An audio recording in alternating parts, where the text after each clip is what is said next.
Welcome to Blueprint Narratives, the official channel of indiaartanddesign.com, exploring the intricate layers behind architectural and design projects, one story at a time.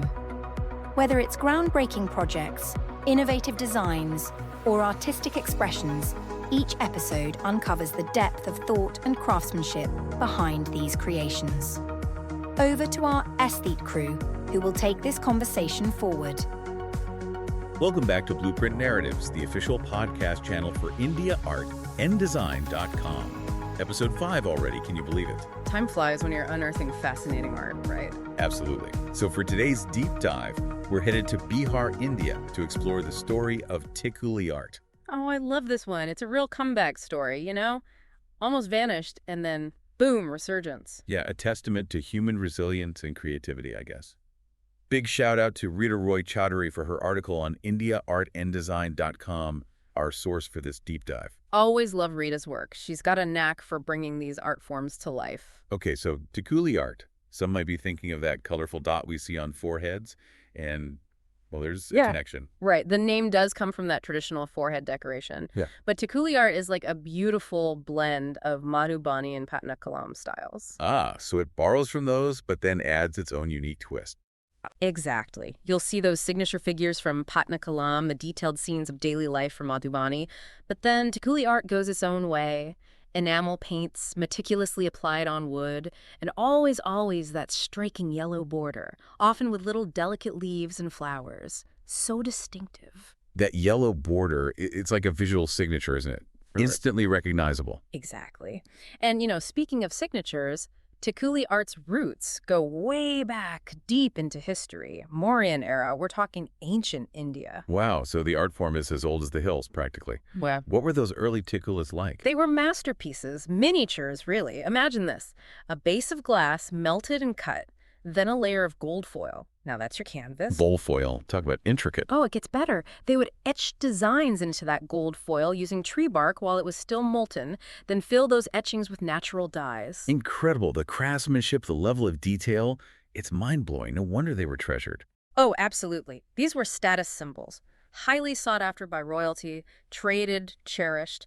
And this wasn't some niche thing either. It flourished in Patna and the surrounding areas. Whole families depended on it. Art was deeply woven into the fabric of life. From what you're saying, it sounds like it was more than just art. It was a way of life and identity.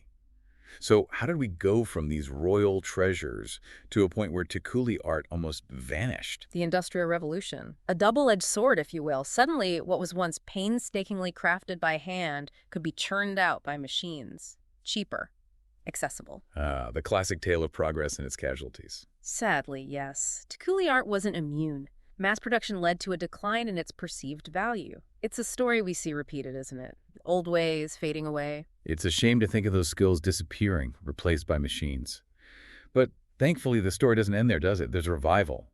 Tell us about that comeback. Enter Upendra Maharathi, architect by profession, but with a deep passion for art and craft. He goes to Japan in the 1950s, gets completely immersed in their enamel work, and boom, the proverbial light bulb moment. Japanese enamel work. Interesting. What sparked that aha moment for him? He realized Tikuli art needed to adapt, evolve with the times. Glass was fragile, expensive, and the skills were fading. Enamel was the answer. Durable, versatile, and, let's face it, cost-effective. So from glass to wood. Quite a shift. Oh yeah, it was a turning point. Wood made Tikuli art more practical, more accessible, and opened up new possibilities. But the evolution didn't stop there. Wood became scarce, so they moved to hardwood, and then finally to MDF, which is what most artists use now. MDF, not exactly what you'd picture with a traditional art form, but it speaks to Tikuli art's adaptability, doesn't it? Embracing change. Exactly. And you've got to remember, enamel is durable, heat-proof, rust-proof, perfect for everyday items. Tikuli art found a new life. It expanded, integrated itself into the everyday. It's truly remarkable, its resilience. Maharathi, he laid the groundwork, but someone else took that vision and made it a movement, right? Ashok Kumar Biswas. What was his contribution? Biswas took it to a whole other level. He made it about empowering people, not just preserving an art form. He started a training program, and guess what? Over 8,000 women have been trained so far. 8,000. That's amazing. Not just the number, but think of the impact. Exactly. Biswas saw the potential. He empowered these women, gave them a skill, a way to earn, to contribute. It's such a powerful example of how art can be a force for change. And the recognition he received, the Padma Shri Award, it's so well-deserved. Tikuli art went from near extinction to national acclaim. But what does the creation process look like today? How has it evolved? Wow. It's still incredibly detailed. Think fine brushes, enamel paints, carefully applied to that MDF surface. A real sense of continuity, right? Carrying forward that tradition of craftsmanship. And of course, those training programs. You mentioned 8,000 women. That's more than just preserving an art form. It's impacting lives. Absolutely. It's about making a real difference, sustainable income, a way to contribute, a sense of agency. Tikuli art's become this powerful tool for empowerment. It really is a remarkable journey. I mean, from royal palaces to almost disappearing, and now not just back, but thriving, and in ways those early artisans probably never imagined. It shows the power of tradition, doesn't it? How it can adapt and evolve. And I think it highlights how crucial it is to support these art forms. In this world of constant trends, it's easy to forget about these cultural treasures. Tikuli art's a great reminder that we can actually do something. We can help these traditions not only survive, but flourish. Exactly. And it's not just about nostalgia, is it? It's about preserving a community's heritage, their identity. Yeah, it really makes you wonder what other amazing art forms are out there, just waiting to be rediscovered, maybe struggling to survive, maybe right in our own communities. What if we all made a little effort to seek them out, to support them? I love that idea. Imagine the possibilities. It doesn't have to be some grand thing. Just visit a local craft fair, buy a handmade piece, learn about the history, the techniques. Appreciate the value, right? The stories they tell, the connections they make. It's about recognizing they're more than just objects. They're part of our shared human story. Exactly. Connecting us to the past, enriching our present, and inspiring the future. And speaking of inspiring, I really want to encourage everyone to check out Rita Roy Chowdhury's article, indiaartanddesign.com. Beautifully written, amazing pictures. It really brings Tikuli art to life. Absolutely. The link will be in the show notes. Huge thanks to Rita for shedding light on this amazing art form. Yeah, it's been an incredible journey, exploring the history, the revival, the impact, learning about those techniques, the dedication of the artists. I think we've all come away with a deeper appreciation for Tikuli art, and honestly, just for human creativity and resilience. But before we wrap up, I do want to leave you with one last thought. We talked about Tikuli's journey, near extinction to revival. It makes you think, right? Oh, yeah. Makes you wonder, what other traditions are out there barely hanging on? In today's world, it's easy to miss them. They just kind of fade into the background. It's like we need that reminder. We can't just assume they'll survive on their own. Tikuli art, I mean, if it had just faded away, it wouldn't just be the art, would it? No, it'd be so much more. Think about it.